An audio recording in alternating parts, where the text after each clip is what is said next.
Update natin ngayon dito sa ating, ano ba, VTEC to, di ba? VTEC ba? Confirm na to, VTEC, ano? So, ito yung, ano natin, year 2000 of VTEC, automatic, nakuha natin kahapon. Yun nga, sa ating masugid na kapitbahay. So, ngayon, papalit kami ng langis, saka pa-flashing na rin namin. Kasi, kung mapansin nyo to, bago.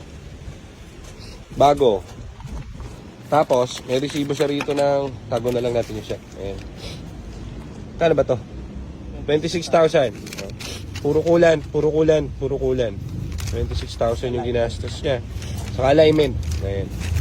So, pag bibili kayo sa kahit kaninong tao, magkano lang naman yung langis. Palitan nyo na rin yung langis. Kasi, don't take their word dun sa sinabi nila, no? Bagong ano yan. Bagong palit ang ano niyan, langis yan. Di ba? Okay, mag-rely doon. So, ano niya, palitan nyo na rin. Para sulit, di ba? Papalit tayo niyan, tapos change oil na natin to para all goods. Pinlashing na rin natin to para okay. So, ang huling ginawa nito, kaya pinakita ko yung resibo, is may ginawa sila doon sa cooling system nito. So, if ever dito, dahil gawa na yung cooling system niya, pinagawa niya doon sa shop na yon, yung langis, marumi. So, palitan na natin yung langis para gagamitin na lang ng makabili. Ito yung VTEC natin. May gas-gas sa gilid.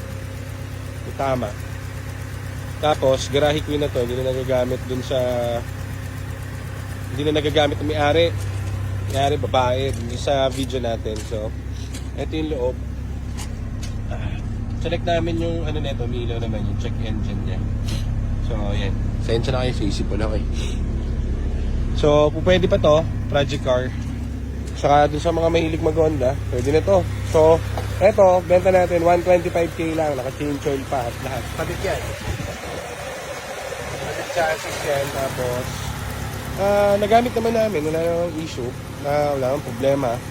Yun nga lang, change oil na lang din para, siyempre, kung matagal na stagnant to, matagal na nakatambak din sa bahay nila, mas maganda to, change oil na natin.